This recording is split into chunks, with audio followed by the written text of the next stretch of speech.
Hello, this is Rick, your bike fitness coach. And as promised, we're going to be discussing part two of how do I find a good bike fitter and why get a bike fit.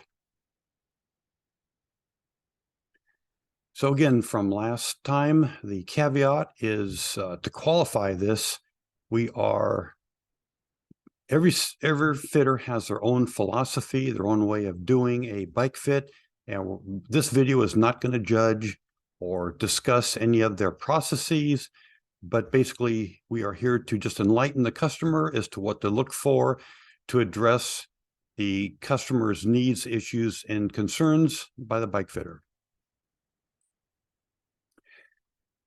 So one thing that we notice is that going from a basic understanding of what it really takes to do a bike fit, in other words, what angles are we trying to fit to, understanding the underlying philosophy and the underlying biomechanics of a bike fit before the fitter moves to an automated machine.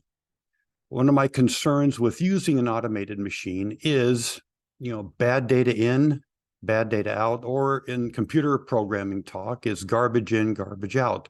How good is the data that all of the other fitters have put into these fit machines to give you a confidence of getting a good results? So I really recommend that the fitter spends the time going back to the basics and understanding what it really is all about, why you're fitting, what angles are good, how the person sits on the bike and is comfortable without hurting or destroying their joints. What type of fit do they do? I've determined three different types of fits. There's a static fit, dynamic fit, and a hybrid fit. My definitions would be the static fit would be where the fitter manually stops and starts the cyclist as they're pedaling and will take an angle measurement at a certain, maybe at 6 o'clock or leg at 12 o'clock, etc., with usually using an angle meter or what they call a goniometer. That's more or less a static or a manual fit. A dynamic fit would be a full automated machine like Guru, as an example. Their software will, in real time, track the person's angle of their knees, their hips, their feet, their ankle, etc., going through the cycle, and then recording the highs and lows, maximums, mins for the fitter to determine, to raise the saddle, lower the saddle, move it forward, move it backward, etc. A hybrid fit would be something like the Trek Precision Fit, as an example, where you record the person, you would put dots on the person on their lateral malleolus, lateral condyle, and greater trochanter, and then have them run through 20 seconds, 30 seconds worth of pedaling, and then download the video to a computer, process the images, and come up with the max and mins and where they are. So that's basically a hybrid fit. So going from a automated or a system like IBFI, we talked about that last time, International Bike Fitting Institute, they have 4 levels. When you get to level 4, some of the issues going to a level 4 would be UK versus USA. And what I mean by that is that there are certain things you can do in the UK that you cannot do over here. As an example, electromyography is one of them, where the fitter will stick a needle into the muscle to determine how much voltage or how much potential the muscle is putting out. It's a range of motion that you put the cyclist through with needles stuck in their muscles. It's a pretty painful experience. Over here, that's best left to a physical therapist that has taken a 1-year course and passed the boards to be able to do that. The same way with MDs. They have to take a year's worth of studies, residency and then go ahead and pass the boards and to be able to do this. There's also electromyography where you have it tests on the surface. Yes, you can do that on the surface, but the results aren't as the results aren't as good as if you actually stick the needle into the muscle. There's for the surface, there is a lot of interface or interference from fluorescent lighting, other electronic devices plugged into the walls, so you don't get a really accurate reading that way. So just kind of be aware, if you're a UK fitter, you can potentially do more than you can if you're in the US. So as an example, some of the things going to a level 4, a fitter that would be interested in going to the IBFI through the process of 1, 2, 3, 4, you might want to just go 1, 2, and 3, and then kind of think about, do you want to do this other stuff? How much is this going to gain business if you're going to look at custom frame design? We also teach how to review scientific literature, teaching, mentoring, and assessing. So this would be more for somebody that wants to be a level 4 and an instructor as well. We do get into more detail in motion capture, pressure mapping, force pedals, EMG, we just talked about, aerodynamics, physiology of position, op bike, exercises, strength and conditioning for cycling. And again, those two things are probably best left to a personal trainer or a physical therapist or a PTA that basically has taken a lot of schooling to be able to teach that and put somebody through a real coursework. So just kind of think about, do you want to go all the way to a level 4? In my opinion, a level 3 would be just as qualified in doing 99% of what needs to be done on a bicycle fit as a level 4. Here is where the kind of the rubber meets the road. Is I believe, and I'm a big proponent for education, is anatomy. Fitters need to learn anatomy, what the different muscles are, what the different bones are called, where they are, what a ligament is, a tendon, what the differences are, how they tie into muscles and or bones. Biomechanics, the study of the mechanical aspects of biological systems. So that's the function and the motion that you are putting the cyclist through. For example, one of the issues is with cycling, it's very efficient to have a motor turn a bottom bracket. For example, motor is angular motion, where the human body, you're converting linear motion, the legs going up and down, into angular motion, the feet pedaling around in a circle. It's not as efficient. So there's biomechanics that need to be applied. There are several physics people I've seen on YouTube which do discuss from a purely mechanical aspect, how to best set up a person. But again, without knowing the biomechanics and the kinesiology, what are the ranges of motion? What can the person do? Why would you want to put them on a 220 millimeter crank arm when they can't turn the pedals? Yes, it might be more efficient for a motor or from a purely engineering point of view to do that, but biomechanics, the human body can't probably adapt to something like that to pedal efficiently. So basically, a fitter that knows anatomy, biomechanics, kinesiology, and to some extent physiology are probably going to do a better job at fitting you than somebody that doesn't have this education. Some basic definitions fitters should know: medial, lateral, anterior, posterior, flexion, extension, dorsiflexion, plantar flexion, abduction, adduction. Very important, abduction, adduction into knee tracking. In my opinion, if you study that and know all about abduction and adduction, you probably don't need to put wedges in cleats. You can fix them with fixing their abduction, adduction, their muscle imbalances. If you can get that fixed through a PT or personal trainer, You're going to be further ahead than putting Band-Aid approaches by putting in wedges. Pronation, supination, what is that? Inversion, eversion. Internal rotation, external rotation, circumduction, innervation, or origin, insertion, we're about muscles. Agonist, antagonist, tendon, ligament, and muscle.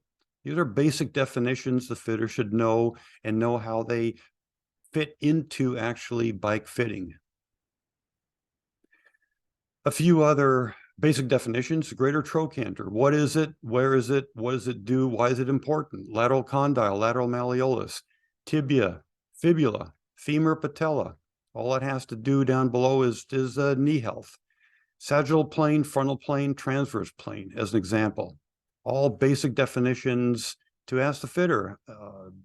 A good fitter should know all of these definitions.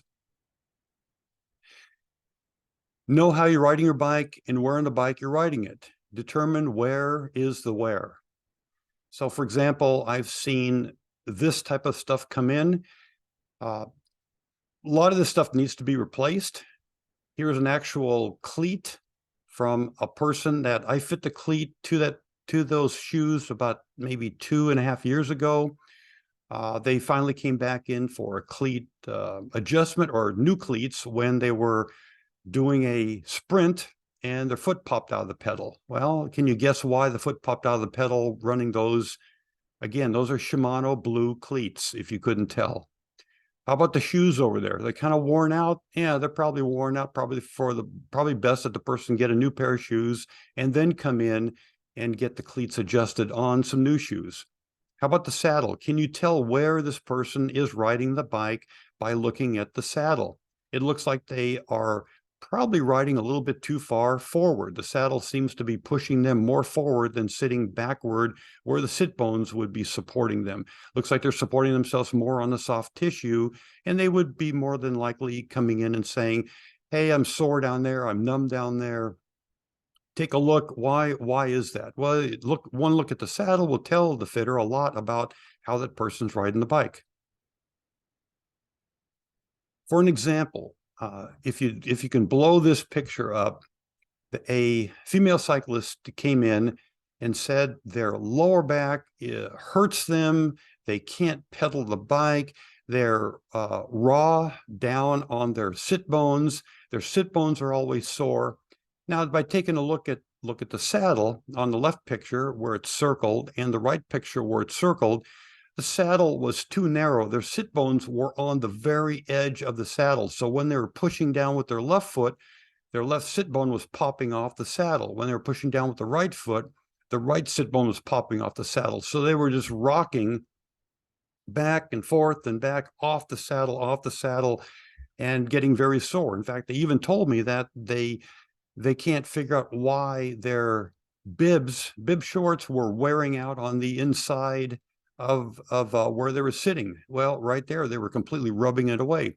So the question the fitter asked, or I asked them, is that, are you happy? Do you like the saddle generally? And they said, yes. I said, well, go down and buy the next size wider, and that'll fix the problem. Bring it back in, we'll get it set up for you, and you won't have this problem anymore.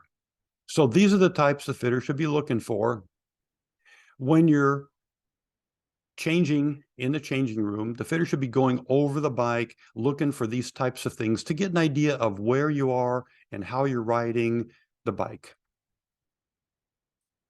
Do they fit cleats?